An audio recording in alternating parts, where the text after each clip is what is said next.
What fascinates me most about the human experience? It's not the tall buildings we've built or the oceans we've crossed.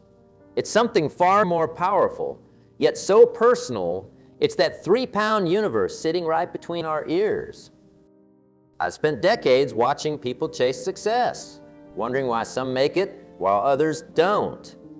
And I'm going to tell you something that might surprise you.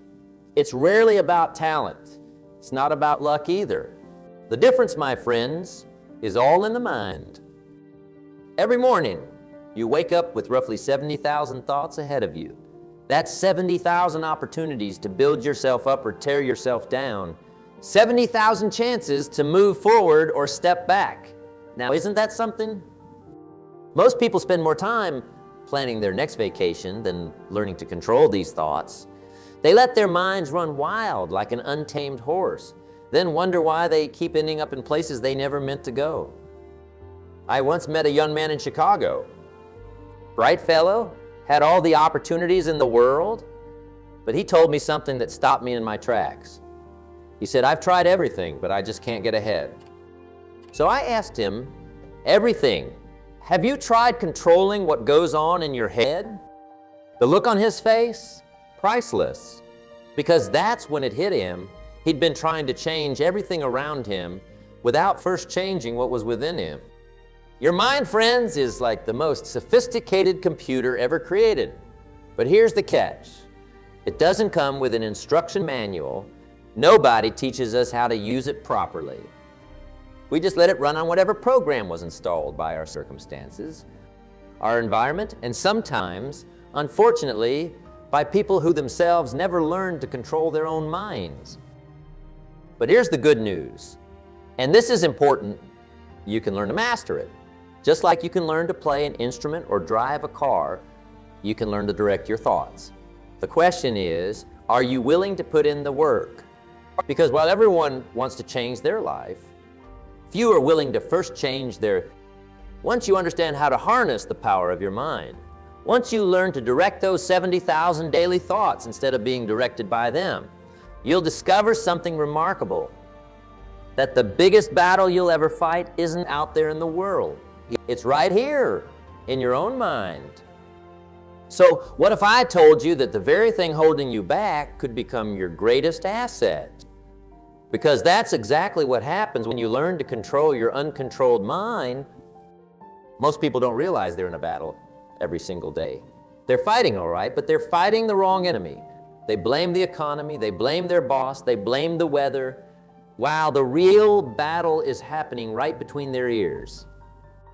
I remember sitting at a coffee shop in Dallas years ago, watching people rush by outside the window. Everyone looked busy. Everyone looked determined, but how many of them knew where their minds were taking them? It reminded me of something profound. We're all driving cars, but some of us have never learned to steer. Your mind is like two people living in the same house. One wants to get up early, exercise, work hard, save money. The other one, oh, that one wants to hit the snooze button, eat the extra cookie, spend the money, and take the easy road. And they're both you. I had a friend who used to say, "I can't help thinking negative thoughts." And I said to him, "Really? If someone offered you $1 million to control your thoughts for just 1 hour, could you do it?" He smiled because he knew the answer. Of course he could. The problem isn't our capacity to control our thoughts, it's that we haven't made it important enough. Your uncontrolled mind is like a garden that nobody tends to. And what happens to an untended garden?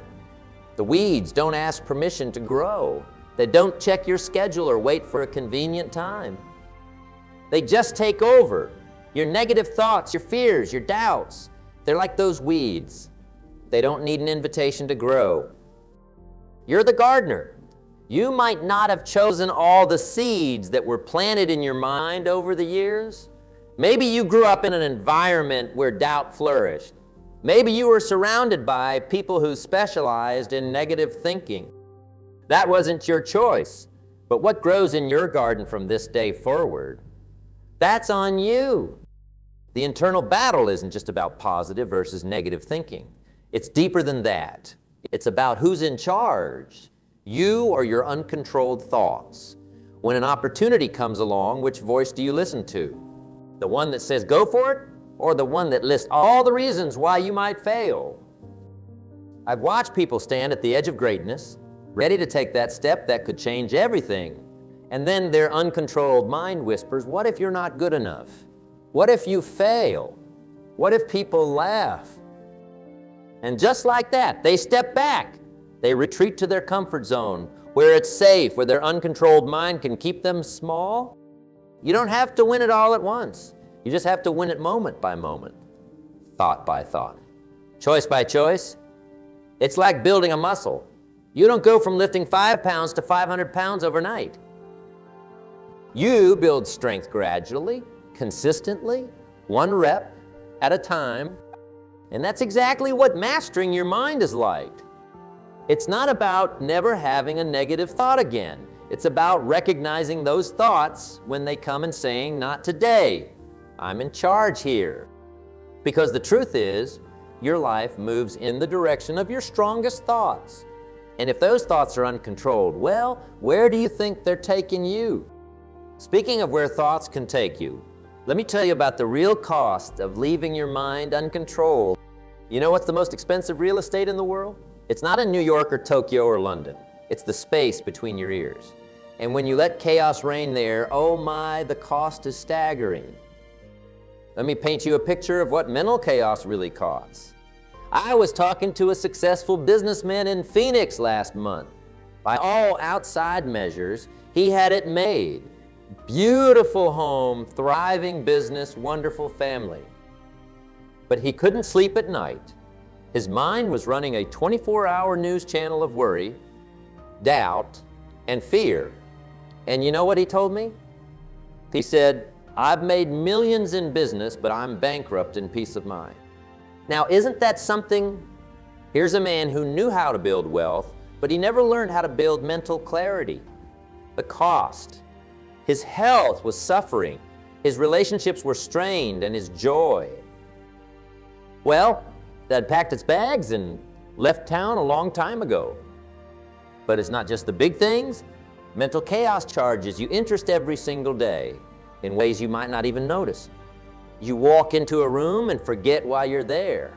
You miss opportunities because your mind is too busy replaying yesterday's mistakes. You can't focus on a conversation because your thoughts are scattered like leaves in a storm. And here's what really gets me. People will spend thousands of dollars on their physical appearance, on their cars, on their homes. But they'll let their minds run wild without investing a single minute in mental discipline. That's like having a $1 million race car and never changing the oil. The cost shows up in your decisions too. When your mind is in chaos, you make choices from chaos. And chaotic choices, they create chaotic results. It's as simple as that. I've seen people lose fortunes, relationships, and opportunities, not because they weren't capable, but because their uncontrolled mind made decisions they would never make in a state of clarity. Your uncontrolled mind is the most expensive employee you'll ever have. It works around the clock, charging you premium rates, but instead of building your dreams, it's often sabotaging them. It shows up late, leaves early, and spends most of its time gossiping about everything that could go wrong. I remember a young woman who came to one of my seminars. She had this brilliant business idea, something that could have changed her life, but she never started. Why?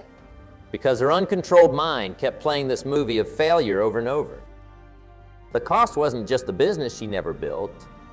It was all the lives she could have touched, all the value she could have created, all the growth she could have experienced. The tragedy isn't just in what chaos cost us.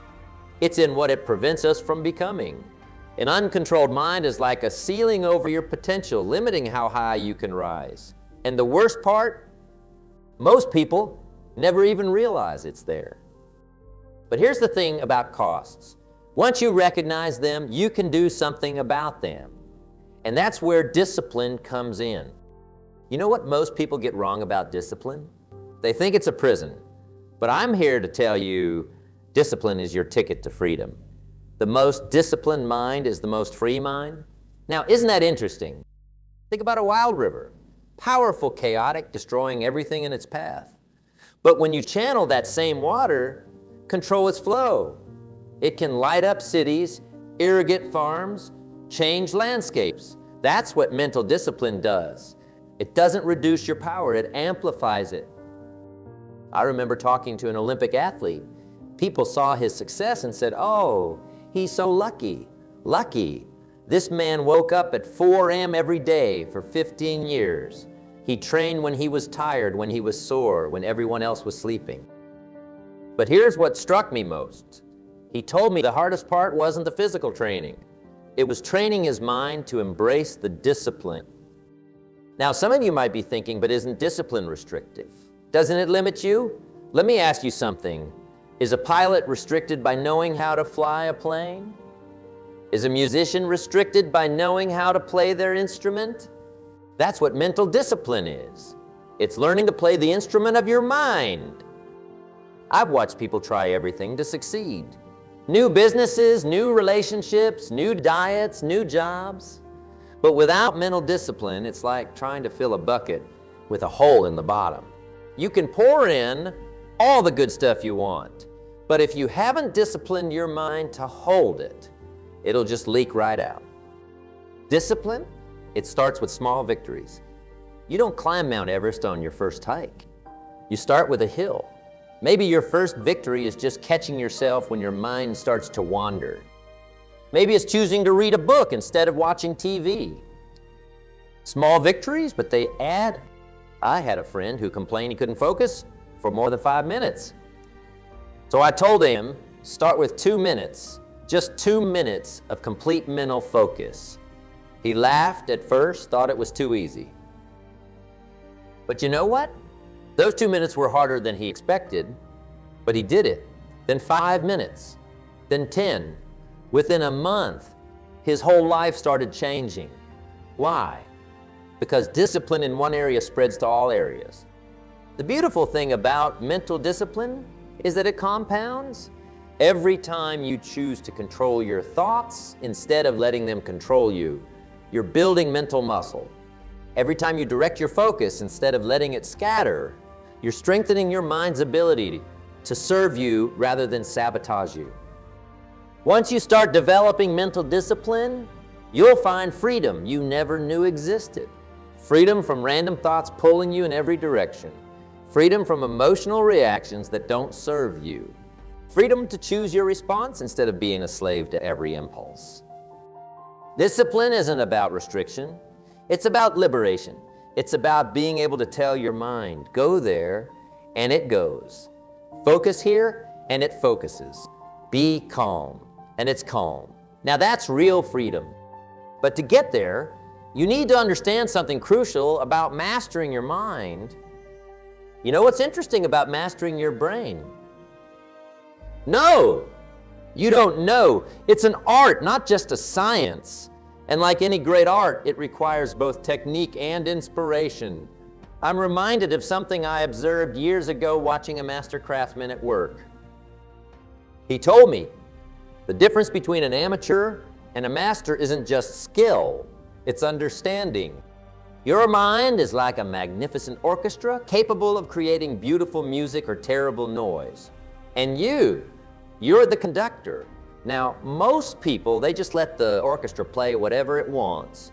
Some days it's a symphony, other days it's pure chaos. But mastery is when you pick up that conductor's baton and lead. I met a woman in Seattle who transformed her entire life through mental mastery. She used to be controlled by every thought that floated through her mind, every worry, every fear, every doubt. One day, she decided to start treating her thoughts like guests at a party. Just because they show up doesn't mean you have to serve them dinner and invite them to stay the night.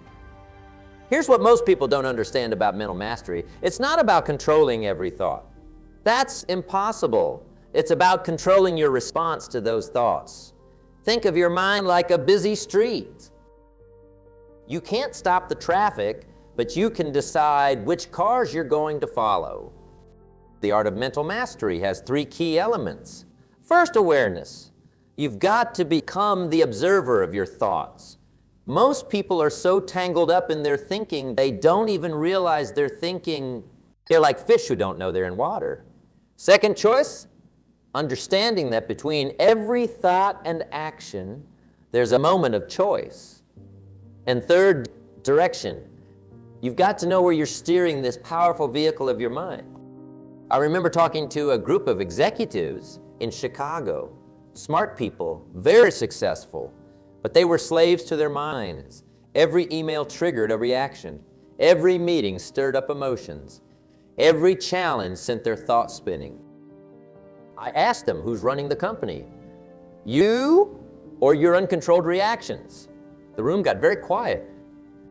Here's something profound about mental mastery. It's not just about positive thinking. Sometimes people get this wrong. They try to cover up negative thoughts with positive ones, like putting a fresh coat of paint on a rusty car. That's not mastery. Mastery is about understanding your thoughts, all of them, and then deciding which ones get to drive your actions. You've got to treat your mind like a garden where you're both the gardener and the guard. As the gardener, you plant the thoughts you want to grow, your goals, your dreams, your positive expectations. As the guard, you protect your mental space from weeds, those negative thoughts that try to take root and spread. The most beautiful part about mental mastery, it changes everything. Your relationships improve because you're no longer reacting from an uncontrolled mind. Your work improves because you can focus your mental energy like a laser. Your happiness improves because you're no longer at the mercy of every stray thought that wanders through your mind. Mastery, it's a practice, not a destination. Even the greatest masters practice their art every day. They know that yesterday's mastery doesn't guarantee today's performance. Each day, you've got to pick up that conductor's baton again. Each day, you've got to tend to your mental garden. And speaking of practice, let me share with you some powerful tools that can help you on this journey of mastery. Let me share with you some practical tools that can transform your mind from a wild stallion into a disciplined partner. But remember, a tool is only as good as the person using it. I've got a friend who bought the most expensive hammer in the hardware store, but it didn't make him a carpenter. It's not about having the tools, it's about using them. The first tool I want to give you is what I call the 5-minute focus. Every morning, before the world starts making demands on your time, take 5 minutes, just 5 minutes to sit quietly and direct your mind where you want it to go. Not where it wants to wander, but where you choose to guide it. It's like warming up before the big game. Stop, look, choose method. Here's a powerful tool. When you feel your mind running away with you, stop. Look at what's happening in your thoughts. Then choose your response. A man came up to me after a seminar in Boston and said this simple tool saved his business. Why? Because he stopped making decisions from an uncontrolled emotional state. Your words? Now there's a tool most people never sharpen. The way you talk to yourself is either building mental strength or creating mental chaos. I remember a young entrepreneur who used to say, "I'm not good with numbers." Well, guess what happened? Every time he looked at his financials, his mind would shut down faster than a store at closing time. We changed that too. I'm learning to understand numbers better, and everything shifted. Here's one of my favorites. The future self conversation. Take a few minutes each day to talk with the person you're becoming. Ask yourself, what would my future self thank me for doing today? It's amazing how this simple tool can cut through mental clutter and bring clarity to your decisions. Just like you'd audit your finances, audit your thoughts. At the end of each day, ask yourself, what thoughts did I invest in today? Did they pay dividends or create debt? A businessman in Houston told me this tool doubled his productivity in 30 days. You can't just remove a negative thought. Nature abhors a vacuum. You've got to replace it with something stronger. When worry shows up, replace it with planning. When fear appears, replace it with preparation. When doubt creeps in, replace it with action.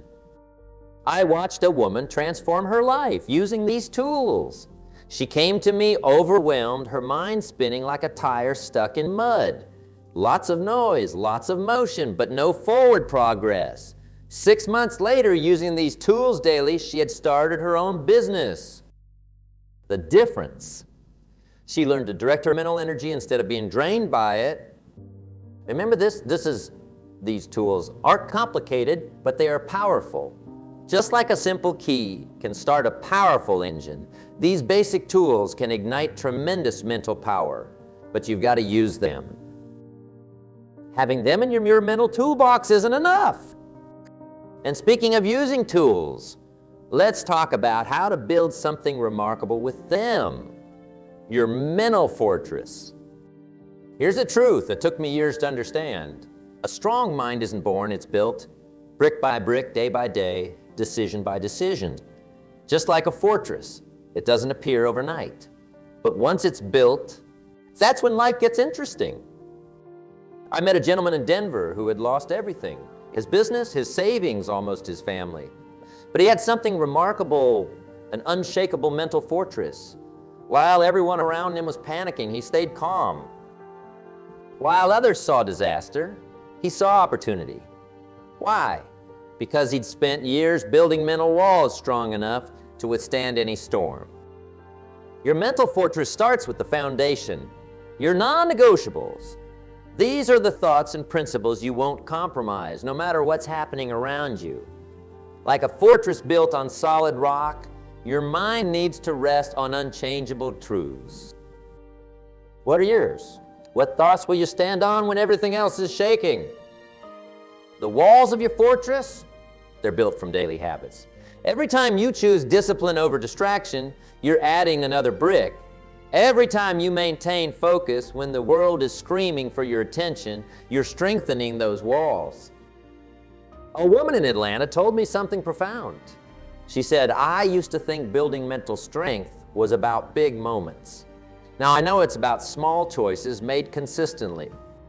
Some people build mental walls so thick that they can no longer see opportunities. They can't let in new ideas or fresh perspectives. Your fortress should protect you, not imprison you. Those windows, they're your ability to stay open to growth while staying true to your principles. Think about the gate of your fortress. It needs to be strong enough to keep out mental intruders. Those thoughts that want to sabotage your progress, but efficient enough to let in allies. Not every thought deserves entry into your mental space. You've got to be the gatekeeper. I remember working with a young athlete, talented kid, but his mind was like a house with open doors. Everything got in. Fear got in. Doubt got in. Other people's limitations got in. We spent 6 months building his mental fortress. Know what happened? He didn't just improve, he transformed. Because when your mind is protected, your potential can flourish.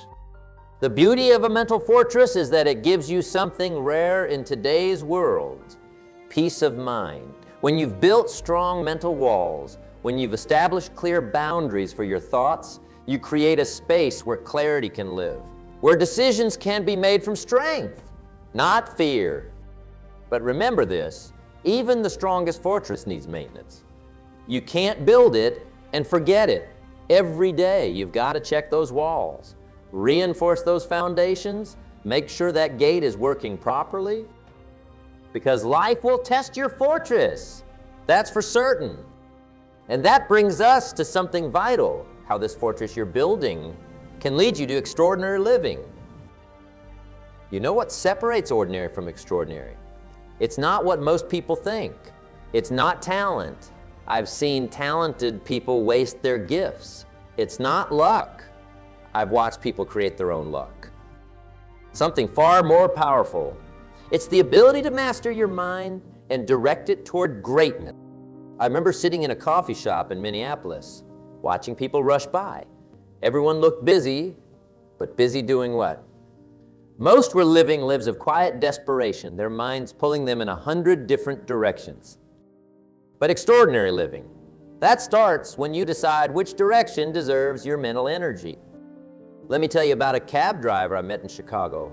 Simple job, right? But this man had turned it into something extraordinary. How?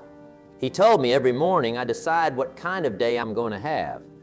Not my passengers, not the traffic, me. He had understood something profound. Extraordinary living isn't about what you do. It's about how you think about what you do. Extraordinary living isn't some distant mountain peak you reach one day. It's built in ordinary moments through extraordinary thinking. It's choosing to direct your thoughts toward excellence when mediocrity would be easier. It's deciding that your mind will be your ally, not your enemy. I watched a mother of 3 transform her life. She didn't change her circumstances. She changed her thinking. While others complained about not having time, she directed her mind to find solutions. While others made excuses, she made progress. The difference? She understood that extraordinary living starts with extraordinary thinking. Your mind is like an elevator. It can take you to the penthouse of possibility or the basement of limitation, the choice of floors. That's up to you. Every thought is like pushing a button. What level are you choosing? Most people let their uncontrolled minds randomly push buttons all day long, then wonder why they never reach the top. The moment you decide to live extraordinarily, to think extraordinarily, something shifts. Your problems don't disappear, but your capacity to handle them expands. Your circumstances might not change overnight, but your ability to navigate them transforms. And this is where most people get stuck. They're waiting for extraordinary circumstances to create extraordinary lives. But that's backward thinking. It's extraordinary thinking that creates extraordinary circumstances.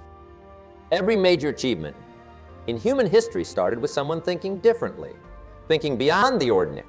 And speaking of thinking differently, it's time to talk about the moment of truth, taking action.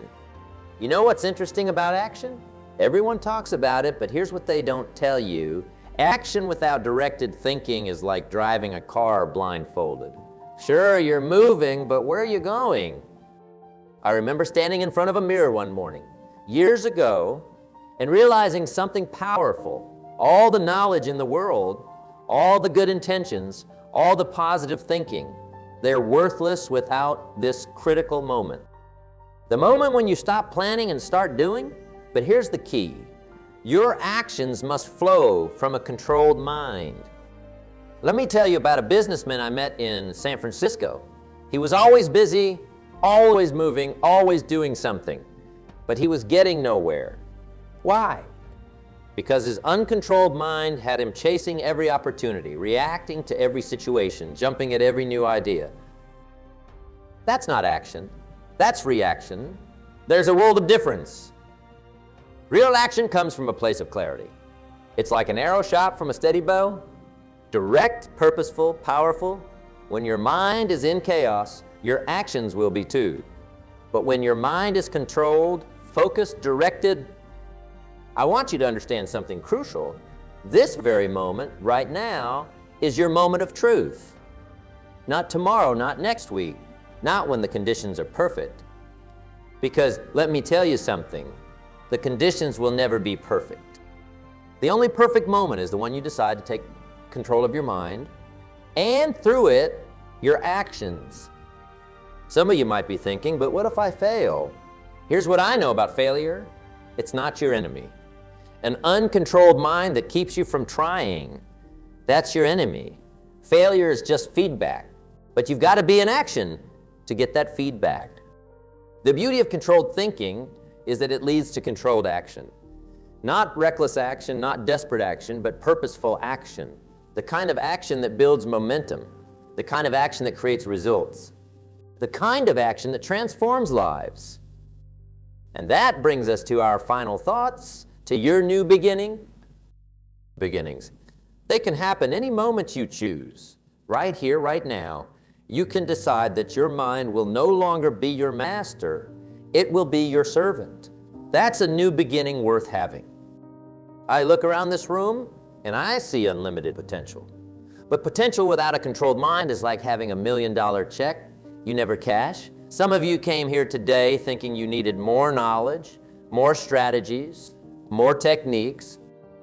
But what you really needed was to understand this fundamental truth. Your uncontrolled mind has been the ceiling to your growth. Remember that garden we talked about? The one where thoughts grow like weeds or flowers depending on your care? Well, now you're the gardener. You've got the tools. You understand the cost of mental chaos. You see the power of discipline. You recognize what's possible with a mastered mind. I met a man last year who told me something profound. He said, for 40 years, I thought I was listening to my mind. Today, I realized my mind was listening to me. That's the transformation I want for each of you. Because when your mind starts listening to you, instead of you listening to every random thought it produces, that's when life becomes a creation instead of a reaction. But here's what I want you to understand about new beginnings. They're not about perfection. You'll have days when old thought patterns try to take over. That's okay. What matters is that now you see, now you understand that the battle isn't out there. It's in here. Some of you might be thinking, is it really that simple? No, it's not simple, but it is that clear. Clear is the difference between letting a horse run wild and learning to ride it. Clear is the difference between being swept away by a river and learning to swim. Take these truths with you. Let them sink deep into your consciousness. Your mind is either your greatest ally or your biggest enemy, and you get to decide which it will be. Not once, but every day. Not in some dramatic moment, but in those quiet moments when no one's watching. This isn't just another seminar, another talk, another set of ideas to file away. This is your declaration of mental independence, your personal revolution, your moment of saying, from this day forward, my mind works for me, not against me. And as you leave here today, remember this: the world doesn't change when you learn these principles. It changes when you live them, when you apply them, when you make them as natural as breathing. Your new beginning starts now, not because I said so, but because you've decided so. Because you now understand that the quality of your life will never exceed the quality of your thinking. And that's a truth worth building a life on.